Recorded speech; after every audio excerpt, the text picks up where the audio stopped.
Okay, Shalom Akim, Kahalayim La Yahaba Hashem Yashab Hashem Hakodash, and double on Instagram and Apostles. Thought they are Yashab for the strength in order to make this video as well. This was based on the destruction of Babylon, and it's the brother Ratazar Racha Halawaya, which means willing spirit, praise Yahweh. Ratazar meaning willing, or Yahweh's will, and then Racha meaning spirit, and then Halawaya meaning praise Yahweh. And of course, for any new brothers as well, Yahweh Bahashem Yahushai means Yahweh, meaning the name of the Most High, meaning He exists or He is to be, or He is. And then Bahashem means in the name, and Yahushai, of course, being the name of the Messiah, meaning He, the deliverer. So Yahweh Bahashem Yahushai, of course, through Yahushai, that's how we get to Yahweh. That's why we say Yahweh Bahashem Yahushai, Bahashem Racha Kodash. And Racha Kodash means spirit holy, literally, because Racha means spirit, and then Kodash means holy. Kwadash. Right, that's just a little introduction there for any new brothers that may be watching. But this is based on the destruction of Babylon, man. Babylon, which is known, was really the scriptural name for America, man, because America is simply just Babylon revived. So in this day and age, because of course, Babylon also back in the day was the place where people desired to go to, man. But the same way America today is also the place where people desire to go to. But the latter end is it will be destroyed and burnt up, man. In fact, speaking of burning up, before I get this one that I had on deck, let me get Jeremiah 51 and 25. Because we've got to know that there will be a time where nuclear missiles will hit Babylon, and I will get that scripture in Joel 2, which refers to the nuclear missiles as well. Alright, let's get Jeremiah 51.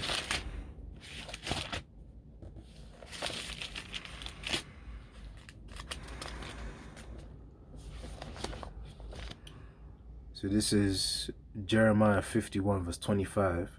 I am against thee, O destroying mountain, saith the Lord Yahweh Bashem Yahushai, which destroyest all the earth, and I will stretch out mine hand upon thee, and roll thee down from the rocks, and will make thee a burnt mountain.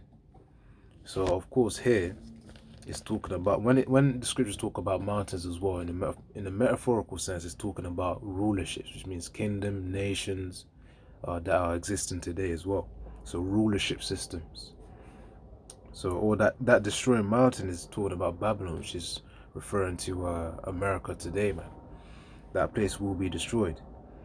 In fact, because sometimes, let me check the blue letter for how it says it. Because sometimes when you get certain KJV versions, it's like the text is quite old, so like when you see the V and the U, so I just want to cross check if I read the actual correct thing.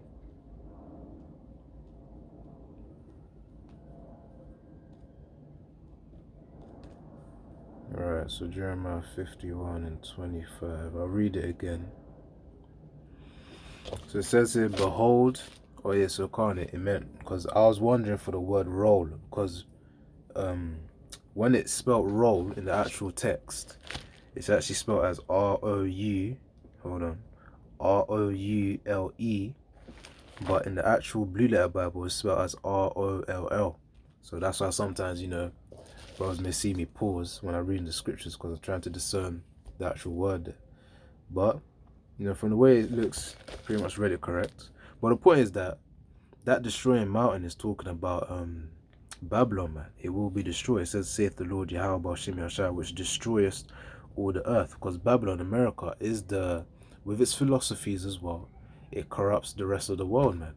You got feminism, that's one philosophy too, as well as the Western mindset, the children of which are disciplined in other nations, they then get corrupted if they then see the content of the Western mindset, man. They see children that are disobeying their parents and, being, not just disobeying as well, but just being in that corrupted mind state.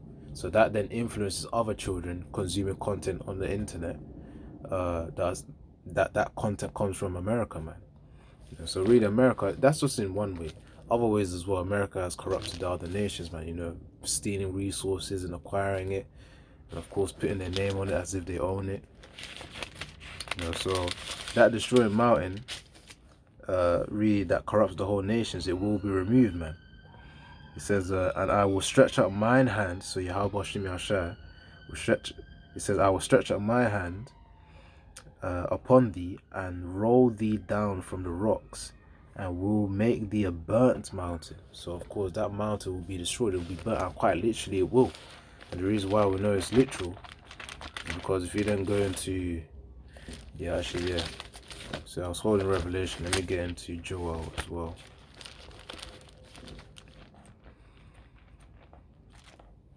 So Joel chapter 2 verse 1 to about verse 3.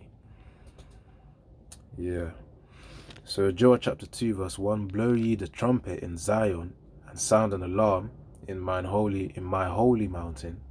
See, as I said before, mountains are used to refer to rulership systems. So of course Yahweh Shem Yahshai will also be referred to as a rulership system as well, with him and the angels, man, Yahweh and the angels. It says, and sound an alarm in my holy mountain, which really should be a reference to Israel as well, because they ought to, well, not in this state right now, but of course in the kingdom to come there will be an actual holy mountain, man, not in a literal sense, but of course in a spiritual and metaphorical sense. Let all the inhabitants of the land tremble, for the day of the Lord Yahweh Shem Yahshai cometh, for it is nigh at hand. And that's when Yahshai and the angels are going to come back, and of course are going to gather the wheats into the garner, which means the elect are going to receive salvation in order to get to the chariots to, of course, start off the kingdom. It says here, a day of darkness and of gloominess, a day of clouds and of thick darkness, as the morning spread upon the mountains, a great people and a strong, there hath not been ever the like, neither shall there be any more after it, even to the years of many generations. So when it talks about a great people and a strong, there hath not been ever the like, that's talking about missiles. The people there are just metaphorical to represent the missiles of basically nuclear missiles that's going to be directed towards Babylon. You know, that destroying mountain that I referenced in Jeremiah 51 and 25. It says, a fire devoureth before them, and behind them a flame burneth. So this is verse 3, by the way, Joel 2 and 3. A fire devoureth before them. See, that's how you know it's metaphorical to the nuclear missiles, because the nuclear missiles, if you look at the motion, when they move, they have a fire that goes behind them, man, in order to go to a certain direction. So a fire devoureth before them, and behind them a flame burneth. The land is as the Garden of Eden, before them and behind them a desolate wilderness. Yea, and nothing shall escape them.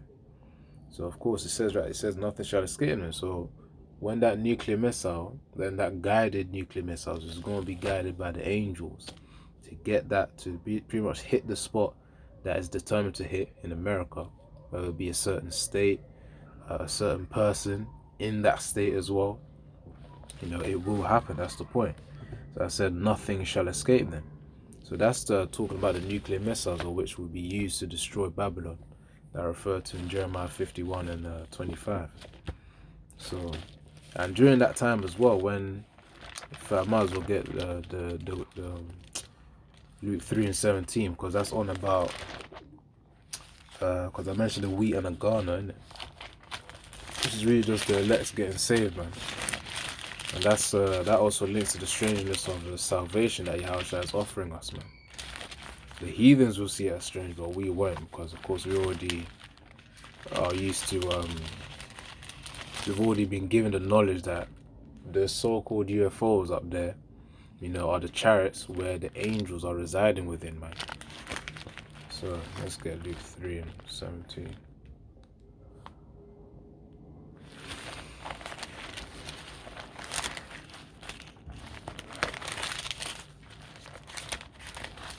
Babylon will be destroyed, man. And of course, even just looking at the little things, like the president himself, man, Biden, he's already admitted to having some kind of a sickness, illness type of thing of the mind. You know, I don't know if it was dementia or something like that.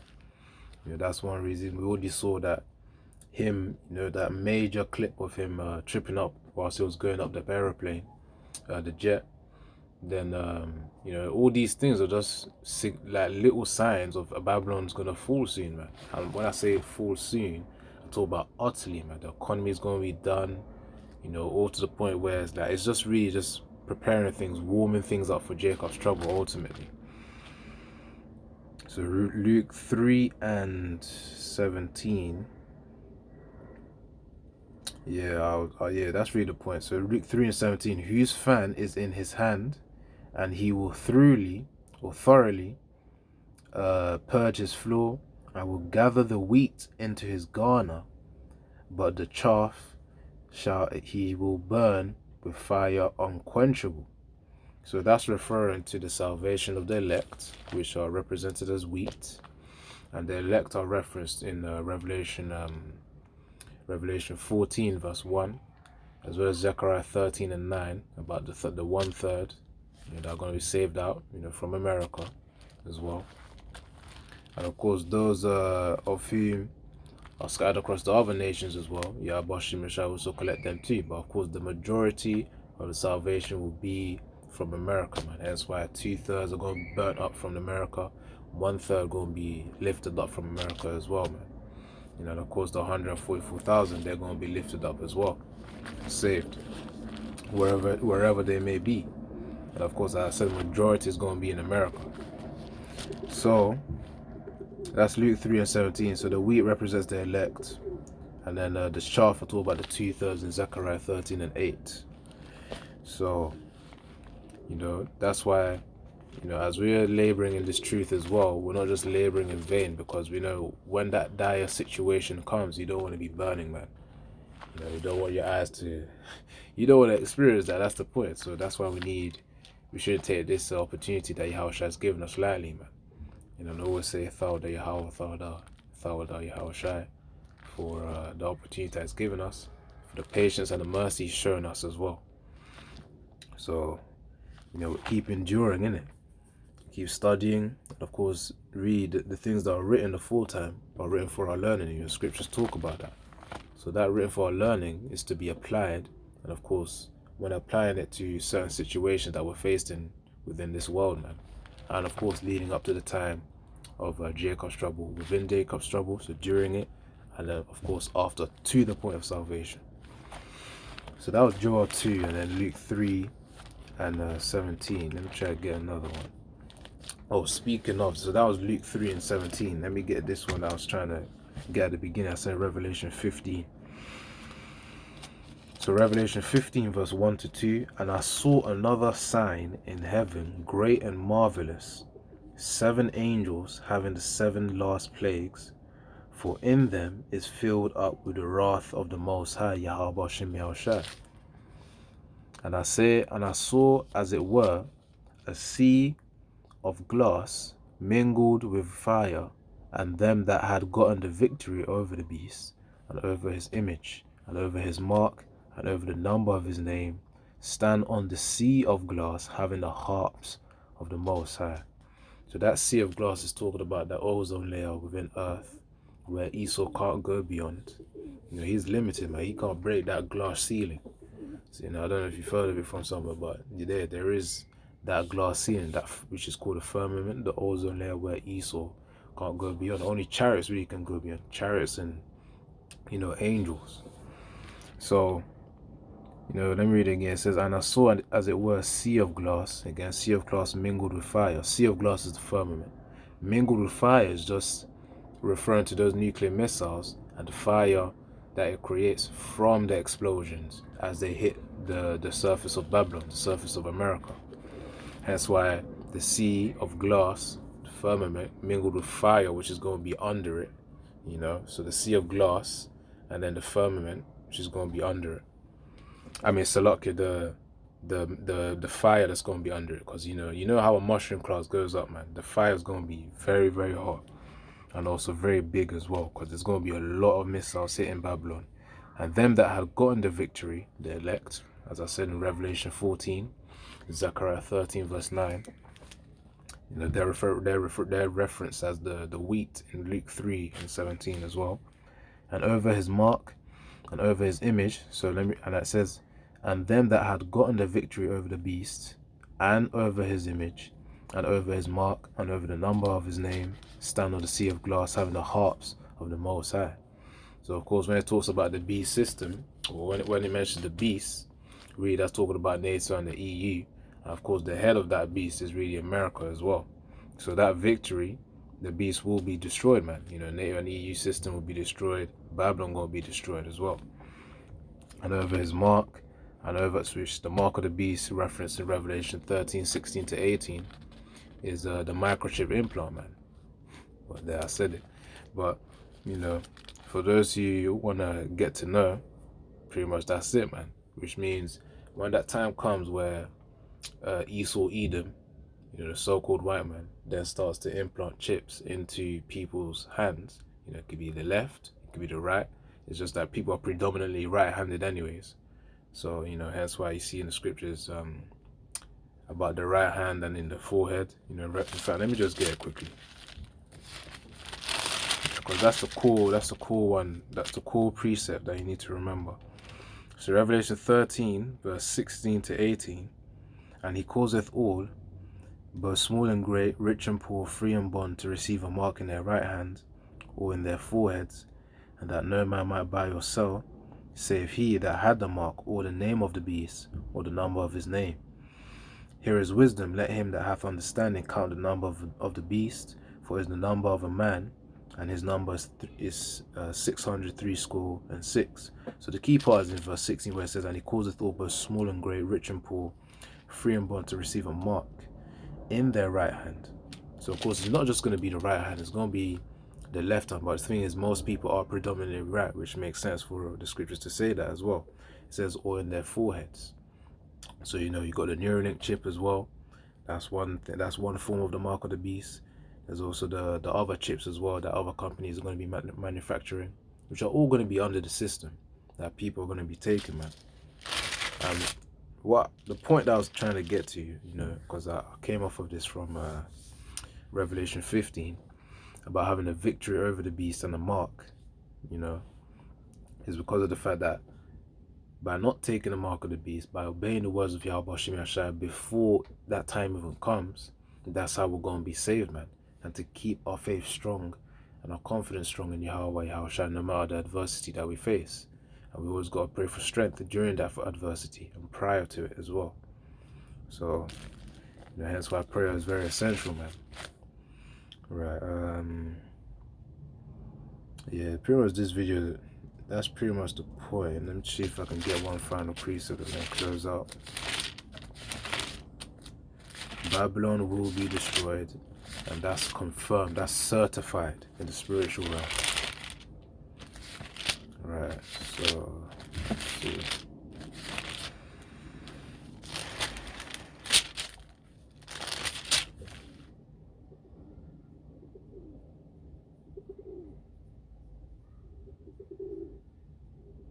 Go on.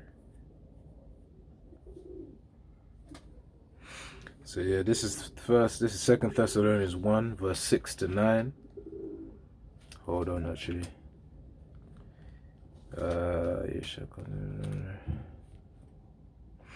Yeah, I'll say yeah, I'll just read it. Let's say 2 Thessalonians 1, verse 6 and onwards. Seeing it is righteous, it is a righteous thing with the Most High to recompense tribulation to them that trouble you, and to you who are troubled, rest with us when Yahushai, when Adawan Yahushai, which Adawan is just the Hebrew way of saying Lord, when Adawan Yahushai, or Lord Yahushai, shall be revealed from heaven with his mighty angels. So of course that's when he's going to be coming with his chariots, man. Yeah, and everyone's going to look up that day, man. Everyone's going to look up. So Yahushai shall be revealed from heaven with his mighty angels, in flaming fire, taking vengeance on them that know not the Most High, and that obey not the gospel of our Lord Yahushua HaMashiach. So of course that flaming fire as well, one could refer it to even being the lasers of the chariots too, which will add on to the fire in Babylon as well as the nuclear missiles, which will be a flaming fire too. So in flaming fire, you're taking vengeance on them that know not the Most High. And of course, Babylon is full of them, man. Tooth or Jake, as well as heathens. Yeah, and vengeance on them that know not the Most High Yahweh, and that obey not the gospel of our Lord Yahushua HaMashiach. So, yeah, man, that's ultimately Babylon's destruction right there. Well, Babylon's destiny, America's destiny to be destroyed. That's really it. That's it, man. But I'm gonna close out there. Yahweh Shem Yashai, you've gained some understanding based on America, which is destined to be destroyed. And of course, that destruction will happen gradually until the ultimate destruction, which is going to be the fire, the nuclear missiles raining on Babylon, on America, man. But yeah, Shalom and Yaratazar, that you've understood once more, man. So yeah, Kahalaim La Yahweh Hashem Yahshua Bashem Kodash double on Instagram and apostles, and Father Yahshua for the strength and all to make this video as well. Shalom.